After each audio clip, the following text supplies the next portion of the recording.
Okay, so now we're going to start talking about various optical instruments. And we're going to start with the simplest optical instrument, which is the magnifying glass.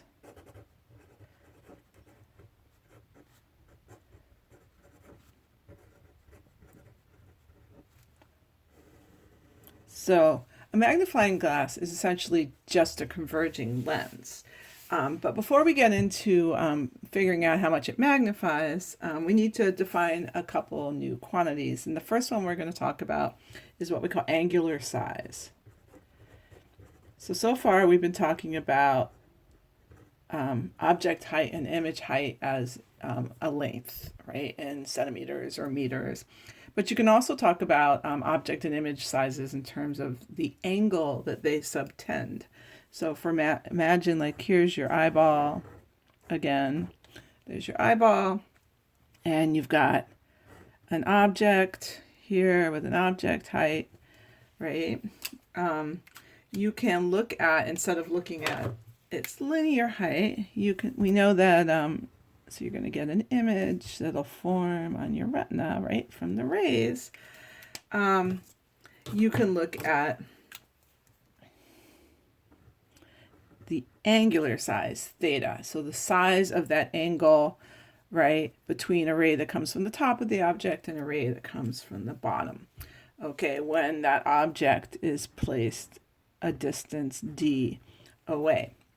Now, one thing you can see pretty easily is what happens to angular size if you move an object further away. So if you take the same object, and I'll try and draw it the same size. So let me draw my eyeball again first. So here's my eyeball. Okay, and now I'm going to draw an object that's about the same size as that first one, roughly, but now it's a lot further away. It's not quite lined up with my eye, but we'll do the same kind of idea here, where we're going to try and draw a ray from the top and a ray from the bottom. Something like that. And so hopefully you can see there that this angle, I'm going to call this theta prime, is smaller than theta. So this is a smaller angle because even though our object has the same object height, our distance now, which I'm going to call d prime, is larger. Okay, so the further an object is away, the smaller the angular size. So theta prime is less than theta when d prime is greater than d. Okay, so the further things get away, the smaller further things are away from your lens, so your whatever your optical system is, the smaller that angular size is. And so looking at angular size is a way to sort of look at magnification without worrying about exactly how big something is. Okay, so now we know the closest you can get to your eyeball and still have something in focus is if you put an object at your near point. So, so again, if we draw, I'm just going to sketch an eye this time. Here's an eye, right? So imagine that you have an object at your near point. Okay, an object, we'll just say a height h for now. Then you can, I'm going to draw its angular size. So this is the largest angular size this particular object could have because that's the closest it could get. And we're going to call that angle theta. Okay, and we're going to call this distance capital N. Okay, so theta will always be the angle at n, when the object's at n, okay, which is, like I said, the biggest angle you can get. Oops, you can't really see that. There we go. Which is the biggest angle you can get. And so remember, n is going to be our near point. distance. Okay, oops, so now you can't see that very well. All right, so, and there's my cat again. Hi, Terrence. So that's what you get without a magnifying glass. Now, what does it look like when you do have a magnifying glass? Okay, then, so now let's draw in our converging lens, which is our magnifying glass, and we're going to draw in, get my ruler back and draw in my optical axis. I'm going to try and make things a little bit neater this time and not freehand it completely. So there's my optical axis. So the idea is your eyeball's over here somewhere. Okay, but what you're not going to see the object anymore. What you're going to see is the large virtual image.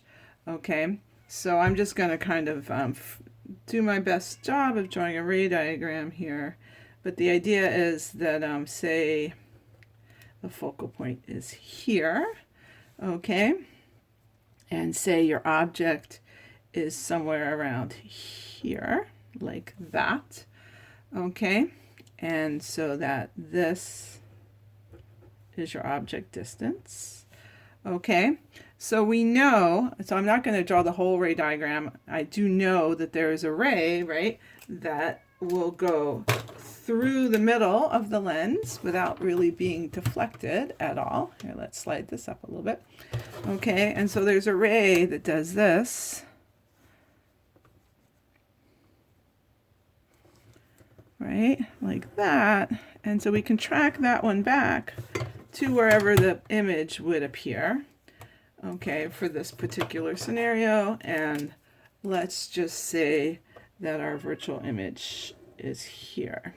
Okay, this is not a perfect ray diagram, it's just a representation of what you would get, right? But the idea is that you get that nice enlarged image there, okay, and that's the thing that you would see through the lens, okay? And that image has an angular size we're going to call theta prime, okay? And you can see that that angle is theta prime, and this little angle in here is theta prime.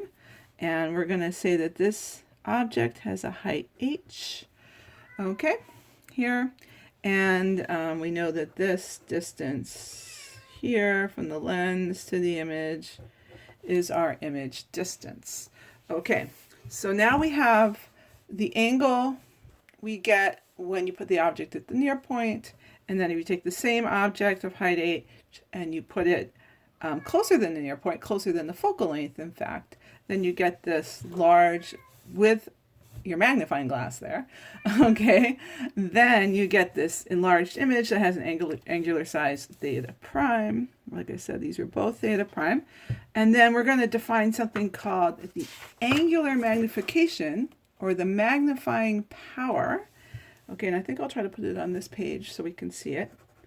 Okay, so the magnifying power, they call it, or they also call it the angular magnification.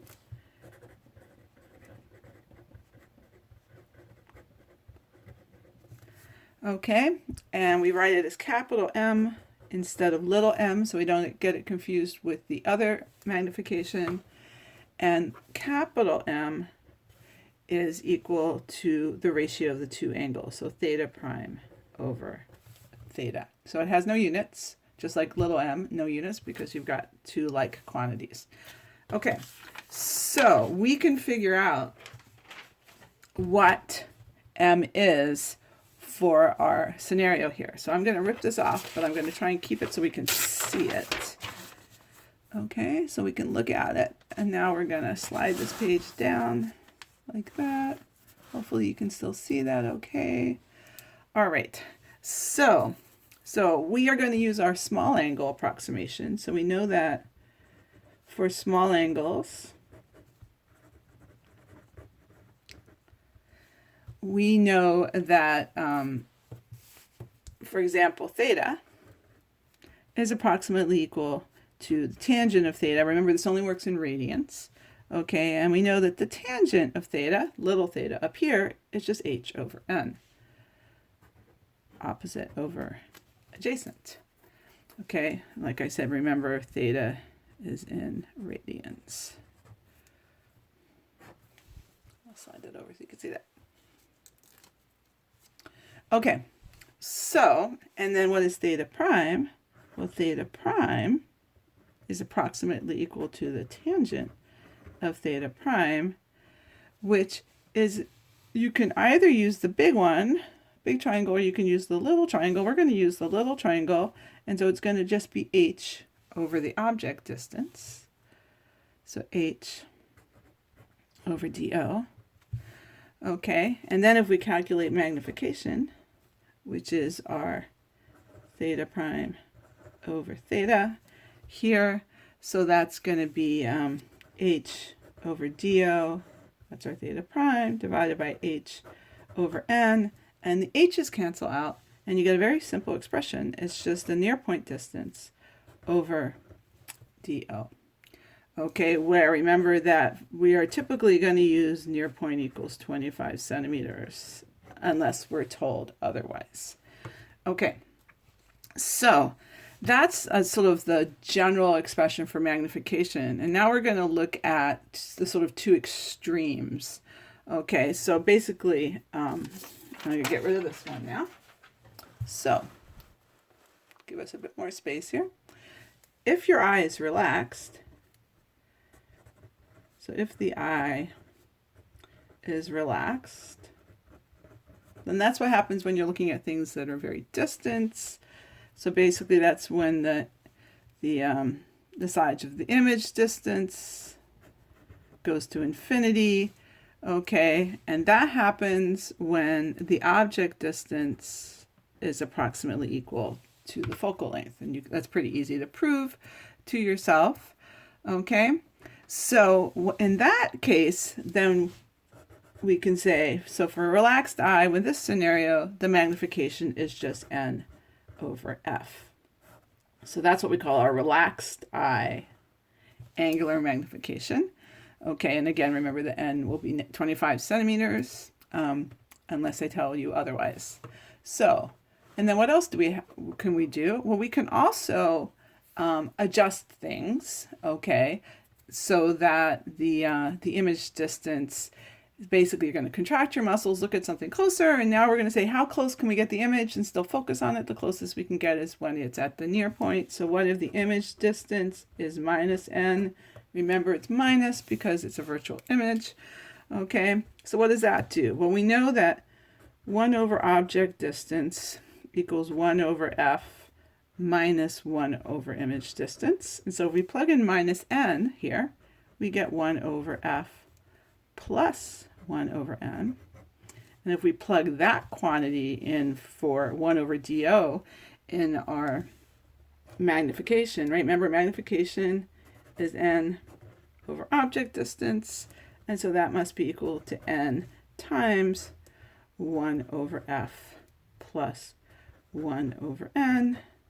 And then we can simplify that by multiplying through by n, and we get that it's equal to n over f plus 1.